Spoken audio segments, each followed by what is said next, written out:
Hello to everyone. आज today we will study 10th class biology, chapter number 7. How do organism reproduce? तो ये जो chapter है ये इम्पोर्टेंट है, जैसे कि आपके शुरुआत के चैप्टर थे लाइफ प्रोसेस और second chapter control and coordination. ये चैप्टर से भी आपको डायग्राम्स और क्वेश्चन आंसर्स आते हैं। ठीक है, तो सबसे पहले हमें ये जानना है कि आपके जो रिप्रोडक्शन है, मतलब कि रिप्रोडक्शन जो होता है वो लाइफ प्रोसेस क्यों नहीं माना जाता।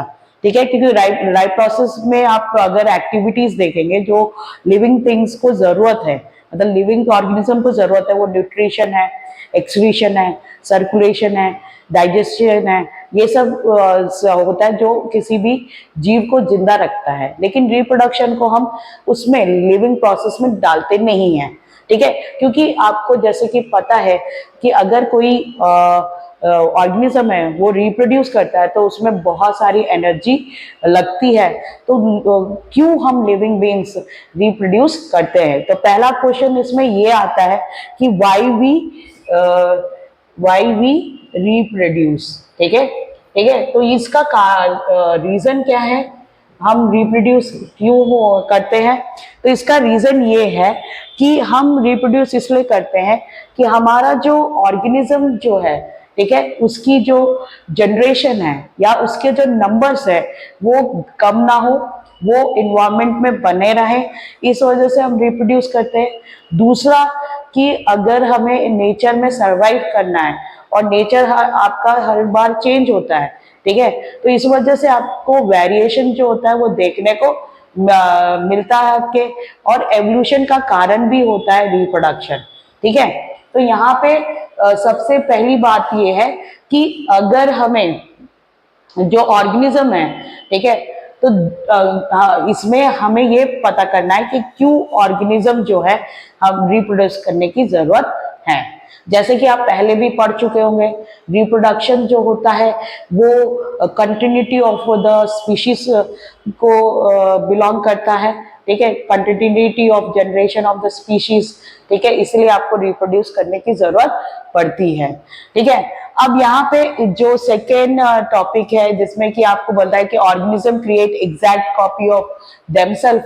हाँ, हमारी जो 9th में आपने पढ़ा था, ठीक है, रेफरेंस लेना चाहेंगे, जैसे आपकी बुक में भी रेफरेंस दिया हुआ है कि 9th में आपने ये चीज पढ़ी है। ठीक है, जैसे कि डीएनए जो होता है, deoxyribo nucleus acid, जो मॉलिक्यूल्स होते हैं जो न्यूक्लियस के अंदर पाए जाते हैं वो इंफॉर्मेशन सोर्स होते हैं।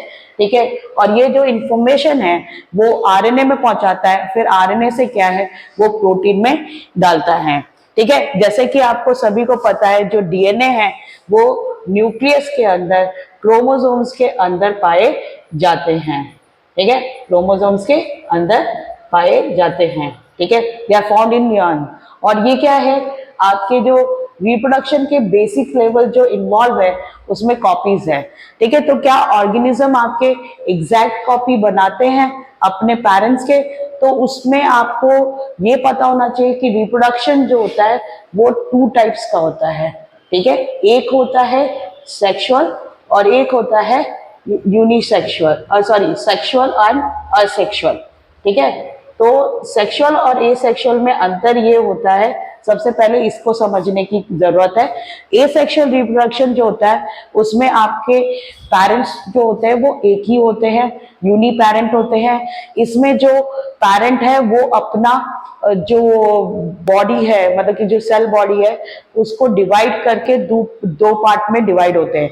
तो इसमें क्या होता है, सबसे पहले न्यूक्लियस डिवाइड होता है, न्यूक्लियस के बाद साइटोप्लाज्म डिवाइड होता है, और पेरेंट ही जो है वो क्या है, अपने ही जो सेल है उसको 2 भागों में डिवाइड करके डॉटर सेल बनाता है। तो इसमें एसेक्सुअल में क्या है, आपके जो डॉटर सेल्स है या प्रोजेनीज हम जिसको कह रहे हैं, डॉटर सेल्स और प्रोजेनीज।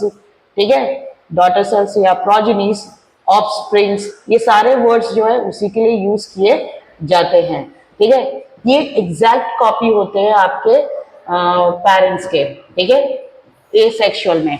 एसेक्सुअल रिप्रोडक्शन जो होता है वो सिंपल सेल्स में होते हैं, जैसे कि बैक्टीरिया हुआ, ठीक है, आपके फंगाई हुए, प्रोटेस्टा हुए, ठीक है, इन सभी में आपके एसेक्सुअल रिप्रोडक्शन देखने को मिलता है, जिसमें कि आपके जो वेरिएशंस जो है, चेंजेस या म्यूटेशन देखने को मिलता नहीं है। ये प्रोसेस जो होता है ये सेक्सुअल बहुत ही फास्ट होता है, ठीक है, कंपेयर टू सेक्सुअल रिप्रोडक्शन, ठीक है, और इसमें फर्टिलाइजेशन, गैमेट फॉर्मेशन ये भी नहीं होता है, इट्स एब्सेंट हियर, ठीक है। लेकिन सेक्सुअल रिप्रोडक्शन की हम बात करें तो सेक्सुअल रिप्रोडक्शन में जो आपके जो प्रोजेनीज या ऑफस्प्रिंग्स होते हैं वो एग्जैक्टली आपके या एग्जैक्ट जो पेरेंट्स की तरह नहीं होते, इसमें क्या है एग्जैक्ट कॉपीज होते हैं वो आपके पेरेंट्स के एसेक्सुअल रिप्रोडक्शन में, और इसीलिए उनको क्लोन्स भी कहा जाता है, ठीक है।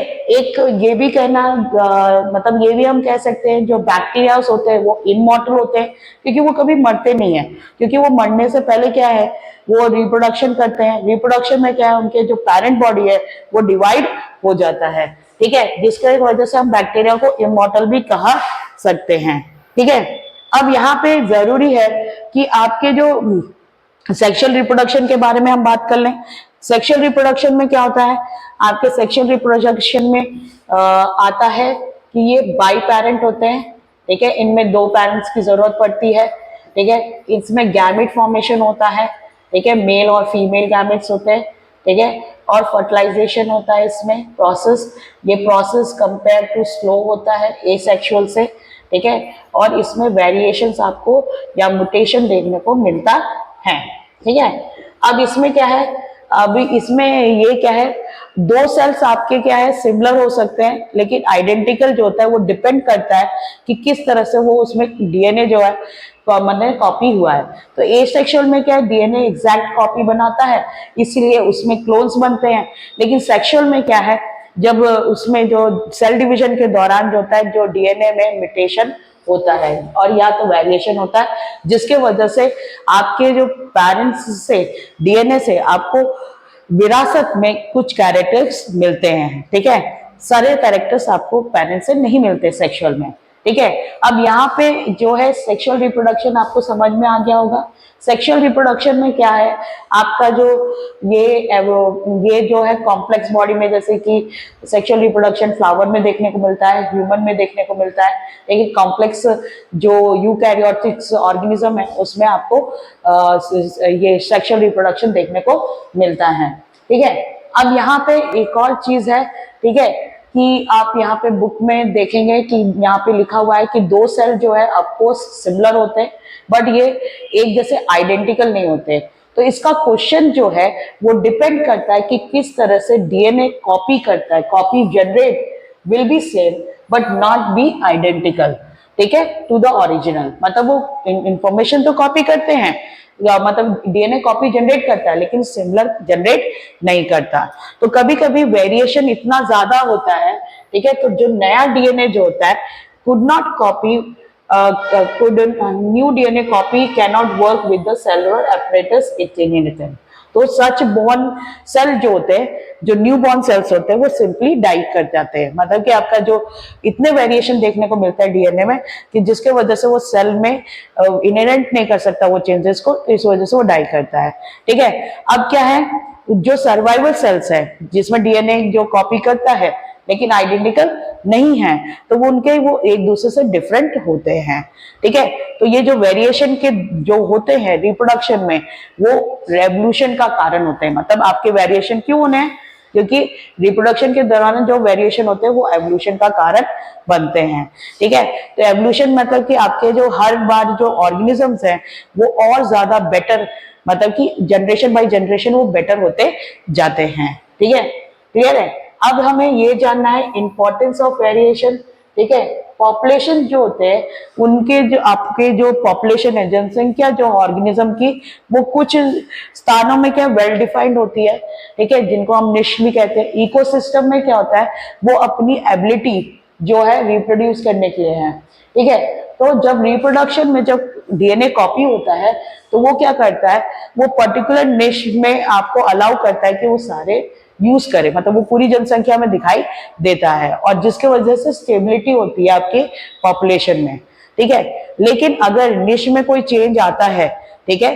तो वहां पे रीजन जो है वो जो होता है वो बियॉन्ड कंट्रोल होता है ऑर्गेनिज्म से। जैसे कि टेम्परेचर आपका क्या है, टेम्परेचर का बढ़ जाना, धरती पे नीचे आना या टेम्परेचर गिरना, वाटर लेवल का बढ़ना या तो मेट्रॉइड्स का हिट करना। तो ये सारे कुछ एग्जाम्पल है जिसके वजह से क्या है, आपके जो निश में चेंजेस है वो कंट्रोल हमारे ऑर्गेनिज्म के हाथ से चला जाता है। तो कभी कभी क्या होता है इस कारण से, जैसे कि बाढ़ आ गई, ठीक है, या तो सूखा पड़ गया, तो इसमें क्या है उस एरिया का पूरा जो पॉपुलेशन है वो क्या हो जाता है, वाइप आउट हो जाता है। तो इसीलिए कुछ जो इंडिविजुअल्स होते हैं इसी पॉपुलेशन में, उनमें उनको मौका मिलता है कि वो सरवाइव कर जाए, ठीक है। अगर मौका मिल गया तो ये जैसे कि आपके बैक्टीरिया लिविंग है, ठीक है, वो हर टेम्परेचर में सरवाइव कर सकते हैं। कुछ जो बहुत सारे जो बैक्टीरियाज है वो जिस तरह से ग्लोबल वार्मिंग बढ़ रही है तो उसकी वजह से बहुत बैक्टीरिया मर सकते हैं, ठीक है, लेकिन कुछ वेरिएंट जो होते हैं वो हीट को सरवाइव कर सकते हैं और ग्रो करते हैं। इसीलिए वेरिएशन जो है वो बहुत ज्यादा यूजफुल है आपके सर्वाइवल का, स्पीशीज का ओवर द टाइम, ठीक है। अगर आपके अंदर वेरिएशंस नहीं होंगे तो ओवर द टाइम जो टेम्परेचर आपका ग्लोबल वार्मिंग बढ़ रहा है, जो नेचर इन्वायरमेंट में चेंजेस आ रहे हैं, उसमें कोई भी ऑर्गेनिज्म सर्वाइव नहीं कर सकता है, ठीक है। तो उसके सर्वाइवल के लिए आपके वेरिएशन जरूरी हैं, ठीक है। अब मैंने एक जिक्र किया था म्यूटेशन का। म्यूटेशन जो होता है वो वेरिएशन से लिंक्ड है, ठीक है। ये नेक्स्ट चैप्टर में आपको पढ़ना पड़ेगा, ठीक है। जब हम इनहेरिटेंस पढ़ेंगे जेनेटिक्स, तो उसमें क्या है म्यूटेशन आता है। म्यूटेशन का मतलब होता है कि आपके जो अलग अलग जेनेटिक कोड्स होते हैं डीएनए में, ठीक है, अगर वो कोड डिलीट हो जाए या ऐड हो जाए तो आपका डीएनए का जो स्ट्रक्चर, जो इन्फॉर्मेशन है जो आरएनए में पास हो रहा है, वो क्या होता है, वो मिसप्रिंट हो जाता है और जिसके वजह से एक कैरेक्टर चेंज हो जाता है जो मॉर्फोलॉजिकली आपको दिखाई देता है, ठीक है। अब यहाँ पे आगे जो है, ठीक है, वेरिएशन के बारे में हमने जान लिया। वेरिएशन क्या है, सर्वाइवल के लिए जरूरी है इसलिए, ठीक है। अब मोड्स हम बात कर रहे हैं, ठीक है। तो मोड्स में आपको अलग अलग मोड्स होते हैं सेक्सुअल रिप्रोडक्शन में, ठीक है, पढ़ने के लिए। तो सबसे पहले एसेक्सुअल रिप्रोडक्शन जो होता है उसमें हम टाइप्स पढ़ेंगे या मोड्स पढ़ेंगे। तो एसेक्सुअल रिप्रोडक्शन में जो टाइप्स होते हैं वो होता है फिजन, ठीक है, जिसको बाइनरी फिजन भी कहते हैं, ठीक है। उसमें लॉन्गिट्यूडनल फिजन्स भी आते हैं, ठीक है। और आपको इसमें एक और चीज़ है, एग्जाम के पर्सपेक्टिव से जो आपका 10th का बोर्ड होगा तो उसमें बहुत सारे क्वेश्चन जो होते हैं वो ना आपके एग्जाम्पल से भी पूछते हैं, ठीक है। तो आपको ध्यान रखना पड़ेगा कि आपकी बुक में जो एग्जाम्पल्स हैं उनको आप पढ़ के रखें, याद करके रखें, क्योंकि कभी कभी क्या क्वेश्चंस जो होते हैं आपको कंफ्यूज करके एग्जाम्पल्स के द्वारा दिए जाते हैं। बहुत बार क्या होता है केस स्टडी में वो एग्जाम्पल्स देके देते हैं। तो फिजन होता है, इसमें आपको टाइप्स में बडिंग होगी, ठीक है, बडिंग पढ़ना होगा, ठीक है। उसके बाद आपको इसमें आपको रीजनरेशन पढ़ना होगा, ठीक है, रीजनरेशन पढ़ना होगा।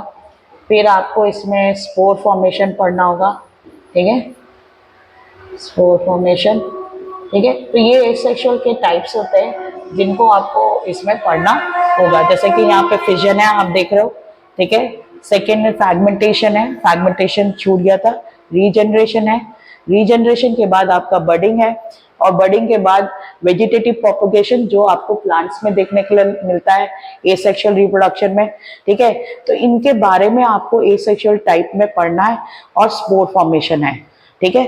तो ये सारी चीजें जो है एसेक्सुअल रिप्रोडक्शन में पढ़ना है। तो इस चैप्टर में आप जो ये जो रिप्रोडक्शन चैप्टर है इसमें आपको रिप्रोडक्शन जो है जनरल पढ़ना है कि reproduction, what is reproduction, type of reproduction, importance of reproduction, then sexual reproduction in plants and humans, और उसके साथ जो स्ट्रक्चर्स है प्लांट का स्ट्रक्चर और मेल और फीमेल रिप्रोडक्टिव सिस्टम का भी स्ट्रक्चर इस चैप्टर में आपको कवर करना है, ठीक है। तो एसेक्सुअल रिप्रोडक्शन के बारे में हम पढ़ना शुरू कर रहे थे, ठीक है। तो इसमें मैं बताना चाहती हूँ कि सबसे पहले हम फिजन की बात करेंगे, ठीक है। फिजन जो प्रोसेस है, ठीक है, ये आपके यूनिसेलुलर ऑर्गेनिजम्स में ज्यादा देखने को मिलता है, ठीक है। और ये फिजन जो होता है जिसके वजह से न्यू इंडिविजुअल जनरेट होते हैं, ठीक है। अब इसमें क्या होता है, इसमें सबसे फेमस एग्जांपल है आपका अमीबा, ठीक है। जो एक अमीबा होता है वो इसमें बैक्टीरिया प्रोटोजोआ बहुत आते हैं। जो अमीबा जो है वो प्रोटोजोआ होता है, ठीक है, सिंगल सेल का बना रहता है। और ये परफेक्टली जो उसका पेरेंट सेल है, सेल डिवीजन के दौरान दो सेल में कन्वर्ट, टू इक्वल हाफ में कन्वर्ट होता है, ठीक है। तो यहाँ पे आप अमीबा में देख सकते हैं शुरुआत में स्टेप 1 जो है जिसमें कि न्यूक्लियस जो ऑलरेडी तैयार होता है सेल डिवीजन में, तो सबसे पहले न्यूक्लियस डिवाइड होता है, उसके बाद साइटोप्लाज्म डिवाइड होता है, तब जाके न्यू डॉटर सेल्स बनते हैं, ठीक है। तो आपको अगर डायग्राम से भी समझाना है तो आप समझा सकते हैं, अगर आप चाहो तो लिख के भी समझा सकते हो, लेकिन आपके अगर क्वेश्चन में डायग्राम दिया हुआ है तो आपको डायग्राम के द्वारा समझाना पड़ेगा, ठीक है। लेकिन कुछ यूनिसेलुलर जो होते हैं वो जो है ना आपके जो होते हैं जिसमें लॉन्गिट्यूडनल बाइनरी फिशन, मतलब कि बाइनरी फिशन होता है, तो इसमें लॉन्गिट्यूडनल मतलब कि इस तरह से डिवाइड होते हैं, ठीक है। तो उसमें एक एग्जाम्पल है आपका जो कालाजार, मतलब कि काली खांसी बोलते हैं उसे, हिंदी में बीमारी होती है, ठीक है। वो जो एक ऑर्गेनिज्म के द्वारा होता है जिसका मैनिया है, ठीक है, जिसके वजह से ये बीमारी होती है।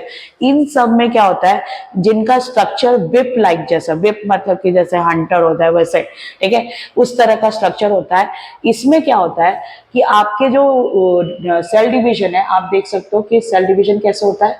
इसमें सबसे पहले न्यूक्लियस डिवाइड हुआ, ठीक है, न्यूक्लियस डिवाइड होने के बाद वो मूव करने के बाद साइटोप्लाज्म डिवाइड होता है लॉन्गिट्यूडनल वे में, ठीक है। तो इस तरह से लॉन्गिट्यूडनल वे में आपका जो है वो जो है उस डिवाइड होता है। एक और होता है बाइनरी फिजन में, बाइनरी फिजन में आपका एक और होता है मल्टीपल फिजन, ठीक है। तो ये प्लाज्मोडियम में देखने को मिलता है आपको, ठीक है। तो आपने बाइनरी फिजन में आपने क्या क्या पढ़ा, सबसे पहले आपने जो फिजन में ये पढ़ा, ठीक है। फिजन में आपने क्या पढ़ा, सबसे पहले फिजन में आपने पढ़ा बाइनरी फिजन, उसके बाद आपने लॉन्गिट्यूडनल फिजन्स पढ़े, ठीक है।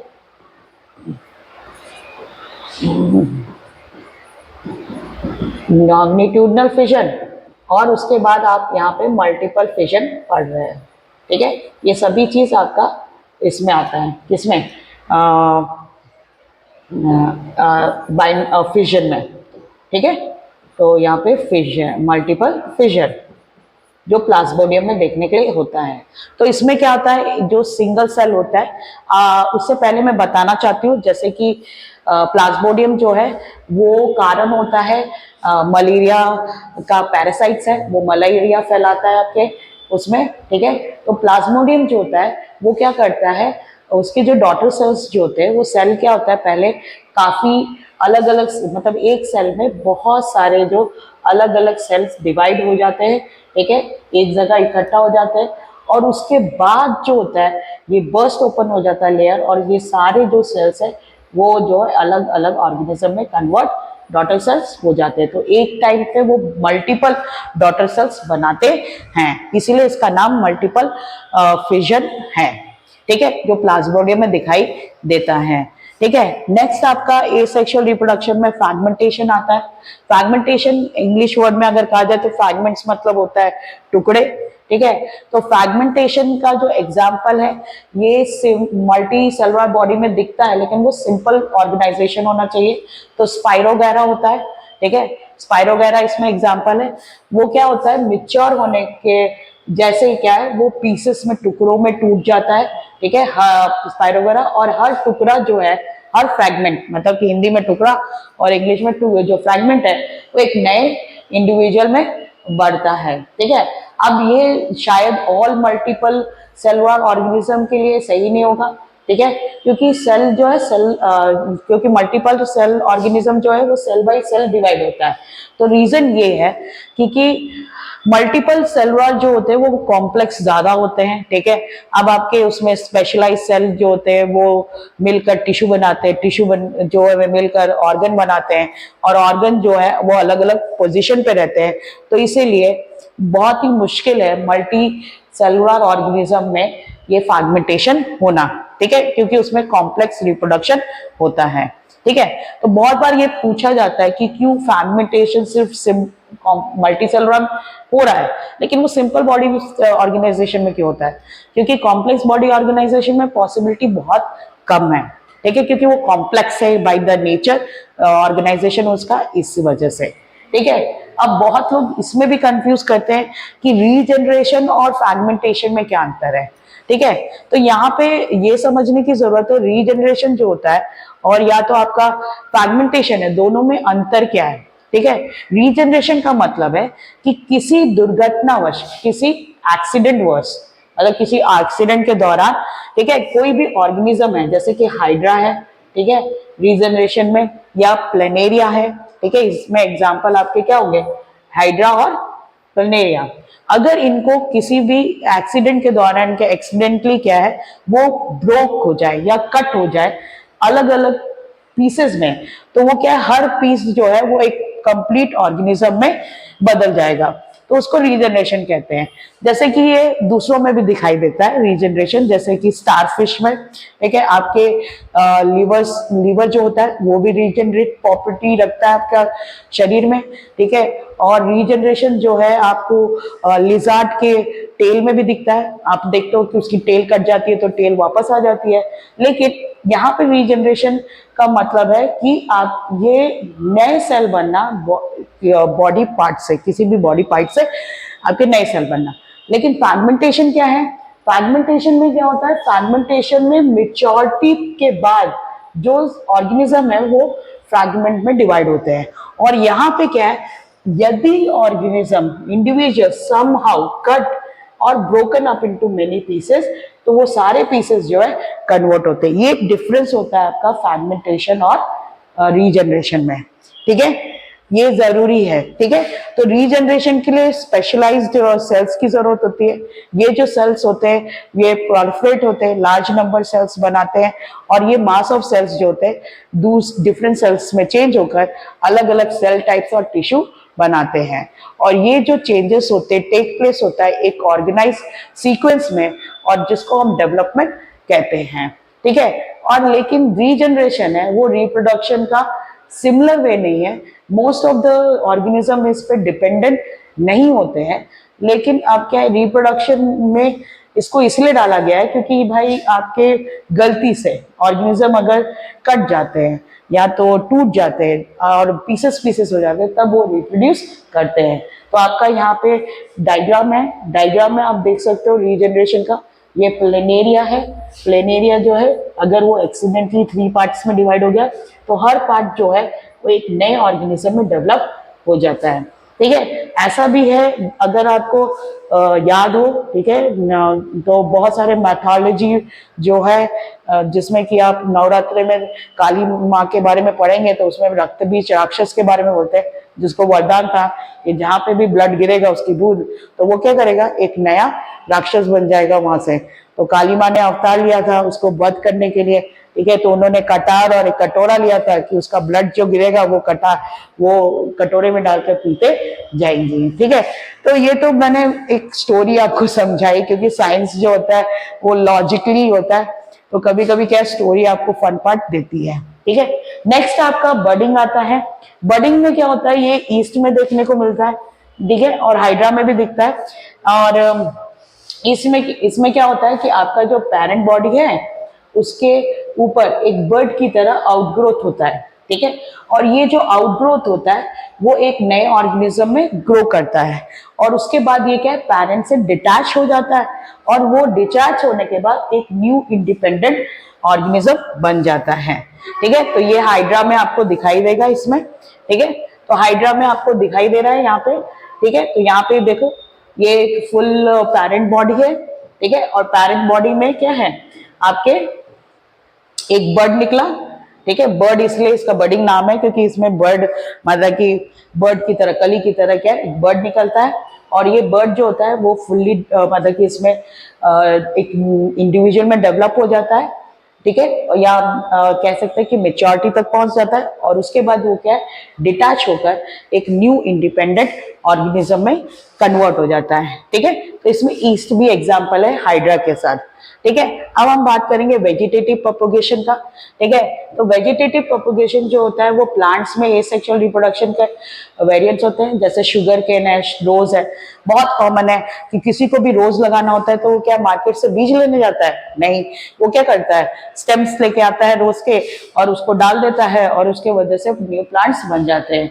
तो इसमें वेजिटेटिव प्रोपोगेशन में आपके जो रूट्स है किसी प्लांट्स के, स्टेम्स है या लीव्स है, वो एक न्यू मतलब वो जो प्लांट्स है लीव मतलब कि जो प्लांट्स के पार्ट्स है वो एक न्यू प्लांट्स बनाने में कामयाब होते हैं। तो वेजिटेटिव प्रोपोगेशन जो होता है वो लेयरिंग ग्राफ्टिंग मेथड से होता है, जिसमें आपके बहुत तरह तरह के प्लांट्स और उगते हैं, जैसे कि शुगर केन है, रोजेस है, ग्राफ्स है, ग्रेप्स है, जो एग्रीकल्चर पर्पस के लिए होते हैं। वेजिटेटिव प्रोपोगेशन में क्या है, इसको करने का मेथड जो है पॉसिबल जो है बहुत सारे बनाना ऑरेंज जैस्मिस वगैरह जो है जो सीड प्रोड्यूस नहीं कर सकते, उन प्लांट्स में वेजिटेटिव प्रोपोगेशन यूज किया जाता है। अब वेजिटेटिव प्रोपोगेशन का एक फायदा ये है कि भाई आपके सीड से जो प्लांट्स उगते हैं, ग्रो करते हैं, उनमें टाइम लगता है। अब इसमें क्या है, अगर आप किसी रूट या स्टेम या लीव से ग्रो कर रहे हैं नया प्लांट्स, तो उसमें समय क्या कम लगता है और वो जेनेटिकली सेम होते हैं अपने पेरेंट्स से, मिलते जुलते होते हैं, ठीक है। सेम कैरेक्टर्स आपको पाए जाते हैं उनके उन वेजिटेटिव प्रोपोगेशन में, ठीक है।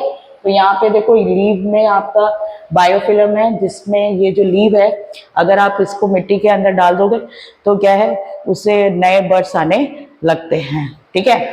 वेजिटेटिव प्रोपोगेशन जो होता है उसमें कटिंग भी आता है, जैसे कि कटिंग जैसे किया जाता है, तो उसमें कटिंग में आपको क्या है स्टेम्स काट के उसमें डाला जाता है मिट्टी में, और उससे क्या है आपके पूरा प्लांट्स बन जाता है, ठीक है। या तो आप उसमें एक और मेथड होता है लेयरिंग का, जिसमें कि आप पुदीना वगैरह देखोगे, जैसे कि पुदीने की स्टेम जो है वो मिट्टी पे गिरती है और मतलब स्टेम जैसे ही झुकती है तो वहाँ पे जैसे ही वो मिट्टी को टच करती है तो वहाँ से एक नया पेड़ जम जाता है। तो पुदीना जो है आप लगाते हो एक जगह लेकिन वो फैलते जाता है। तो ये वेजिटेटिव प्रोपोगेशन के एग्जाम्पल्स हुए, जिसमें कि अलग अलग जो पार्ट्स होते हैं प्लांट्स के वो आपको मदद करते हैं ग्रो करने के लिए न्यू प्लांट्स को, ठीक है। तो ये आपको कॉस्ट इफेक्टिव भी कह सकते हैं, जैसे कि पोटैटोज है उनको ग्रो करने के लिए हम क्या क्या है, बर्ड्स होते हैं ना, आईस होते हैं उनके ऊपर, ठीक है, उनको इकट्ठा करके जो किसान है छोटे छोटे आलू के साथ उनको रोप देते हैं और उससे प्लांट्स बन जाते हैं। तो बेसिकली उन प्लांट्स के लिए बेनिफिशियल है वेजिटेटिव प्रोपोगेशन जो सीड प्रोड्यूस नहीं करते हैं, ठीक है, क्लियर है।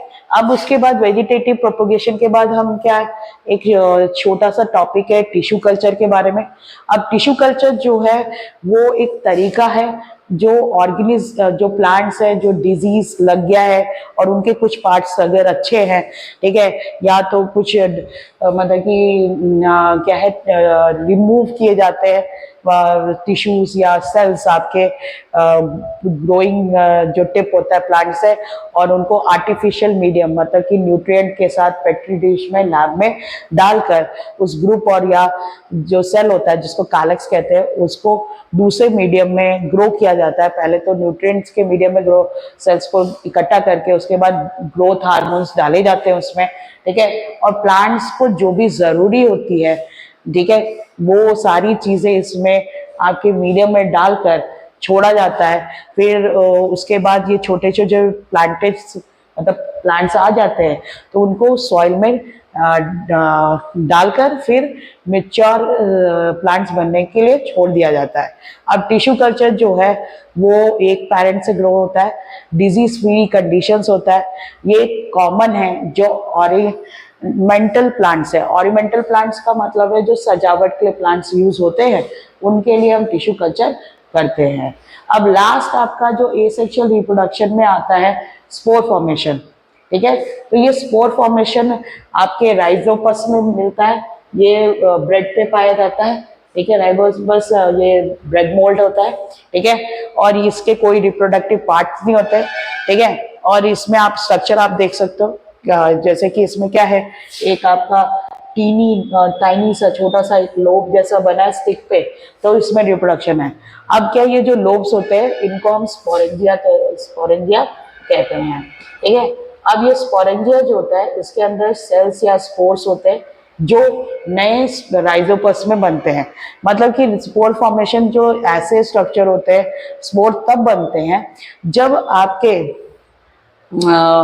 हार्श कंडीशन होता है या ऑर्गेनिज्म के पास कोई रिप्रोडक्टिव पार्ट्स नहीं है, तो उस समय क्या होता है, स्पोर्स बनाकर वो न्यू ऑर्गेनिज्म का निर्माण करते हैं। तो ये जो स्पोर्स होते हैं ये क्या है, थिक वॉल से कन्वर्टेड होते हैं, वो अपने आप को प्रोटेक्ट करते हैं। आप स्पोर्स के जो वॉल्स होते हैं वो बहुत ज़्यादा, सेल वॉल्स बहुत स्ट्रांग होते हैं, उन पर किसी चीज़ का असर नहीं पड़ता, ठीक है। और ये क्या है, जब आपके अनुसार मतलब कि पर्यावरण उनके एनवायरनमेंट में, ठीक है, अगर उनके कंडीशन मीट होते हैं उनके ग्रो के लिए, तब क्या है वो ग्रो करते हैं, ठीक है। तो स्पोर फॉर्मेशन जो है एक मैकेनिज्म है जिसमें ऑर्गेनिज्म जो है उसके आसपास एक्सट्रीम हार्श कंडीशन है और वो रिप्रोड्यूस नहीं कर सकता, तो वो क्या है, एक ऐसे स्ट्रक्चर में, ठीक है, वो जो डॉटर सेल्स है डिवाइड होकर उसके ऊपर एक थिक वॉल चढ़ जाता है और वो एक स्पोर्स के रूप में बन जाते हैं।